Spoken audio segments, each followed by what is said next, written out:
like the counting thing. I was gonna say the counting times he referred to.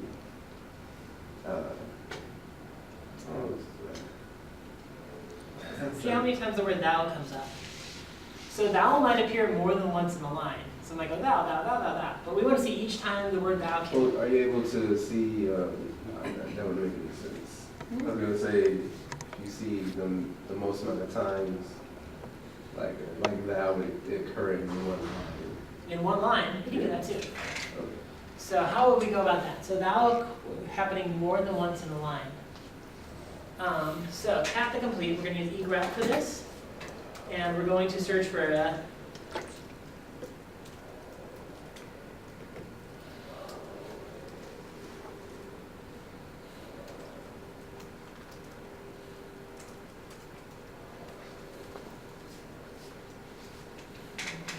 so what this regular expression does is it looks for, so we're counting all the complete works, we're passing it to egrep, we're looking for case-insensitive thou, then anything else, and then another thou. So this is going to find places where there's at least two thous. How do you know that it's on the same line though? Because egrep always searches, egrep is, like, everything it does is in the context of a line. It's just kind of the native behavior. You can make it behave differently, but it by default behaves this way. So we could, if we wanted, like, so this is all the lines that contain more than one thou. Does that actually work? You're not thou shalt. Okay. Yeah, hold on, go down. Under Valentine, take thou thy Sylvia, for thou hast deserved her. This is a great one. If we want to count the number of lines, there are 517 lines in Shakespeare's complete works where thou appears more than once in that line. Although, like, these are literally lines in the text file.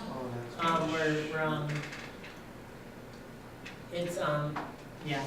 So It's just like screen width one, not necessarily like one soliloquy that somebody bolts down something on top. Well, no, it threw it off the first time because for some reason my computer for putting it automatically puts an X for some reason. Oh no. It just does it by itself. Let me try it again. Looks like you have pretty much the right thing though.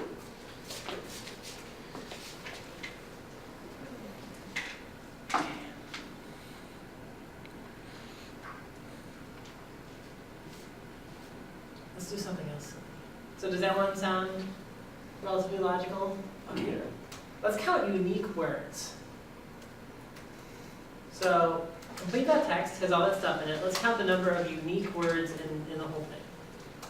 So we're going to use that trick I showed before, which is where we take spaces and we replace them with new lines, which takes the whole thing and spreads it out onto a whole bunch of lines. You have to do that? I don't understand why you do that. So we're doing that so to unique it, what we're going to do is we're going to sort every word individually against every other word, and then we're going to use the uniquing find sort. how many words do we have now? Oh yeah, how many words do we have now? Great, build out to kind of get a feel for it. So this will kind of give us everything that's there are 141,000 or 1.4 million things separated by spaces.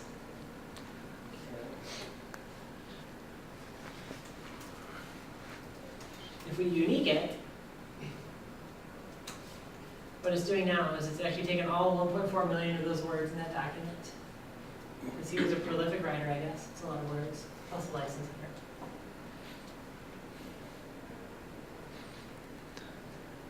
And it sorted it. And there's some problems with this, but it's not that big a deal. Not yet. We can clean that up. Okay, that is kind of a big deal. There's all sorts of garbage in there. But how many instances do we have now? We can count this list. We've gotten down to about,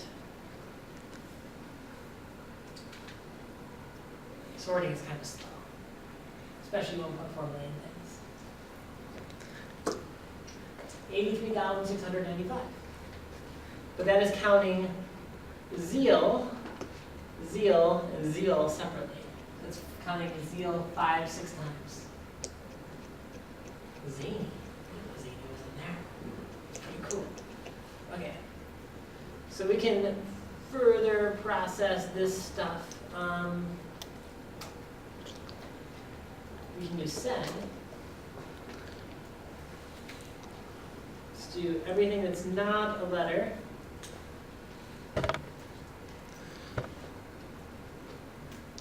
Replace it with nothing. Okay, so what this regular expression does, remember I said caret, the little hat means something different? If you put it inside square brackets, it takes that thing and it reverses it. Wait, so wouldn't it mean that, like say for example, if you have the caret and that was lowercase a and then it was dash and a capital Z, wouldn't that mean that that one, not only would that one A would be lowercase, right? So what I mean by reverse is it takes the entire character class, everything in the brackets, and it does it backwards. Oh, So this one will now match everything, every possible character except letters, which is kind of weird. And I'm going to replace them with nothing. So let's see what happens, if that actually works. I don't know if that command actually work. Looks like it did. All sorts of stuff came spitting out. I don't see any punctuation. Oh gosh. Well, right there is HTTP www Gutenberg. So yeah, it took out all punctuation. Sort with the dash U parameter, which makes it unique.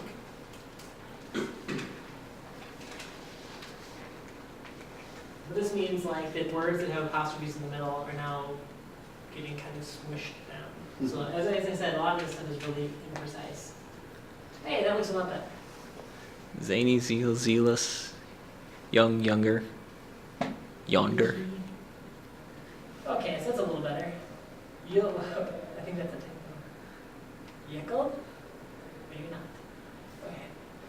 And how many words out?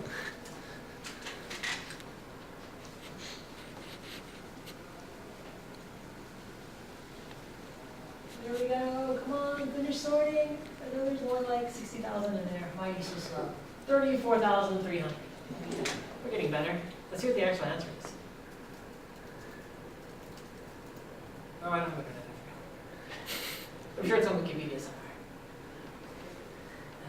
Okay. So those are some examples of kind of tying everything together. So the way I always dealt with this, like I mentioned before, is like I kind of made a list, a cheat sheet of this stuff.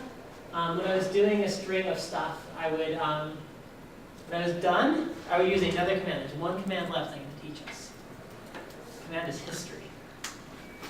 History is a history of all the commands you've run in the command prompt. like, So at the end of a session, when I finally got the answer I wanted, I would remember there's like 6 commands in there somewhere that I want to keep for later.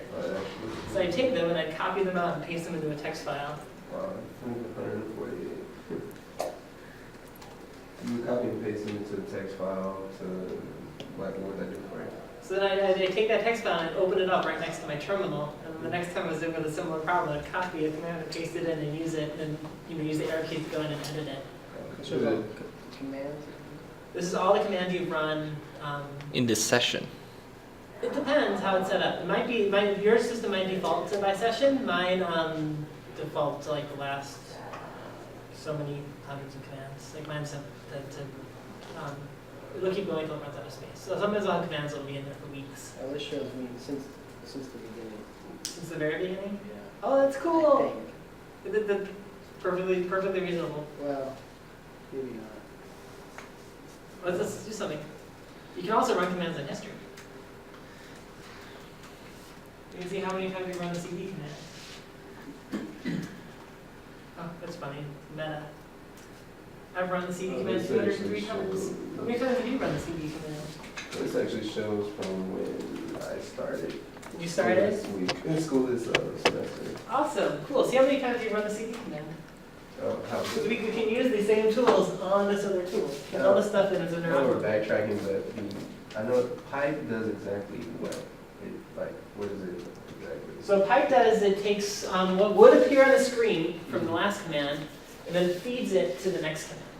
Oh, okay. So it's kind of like piping two things into each other. Like, Okay. like think of it as a physical pipe that just takes stuff on the screen and passes it to the next guy. Oh, Yeah, there's one thing you Yeah. got out of this pipe. Pipe and the fact that this stuff is clunky, unpredictable. 26. 26. come on. It's always fun. Okay. So are there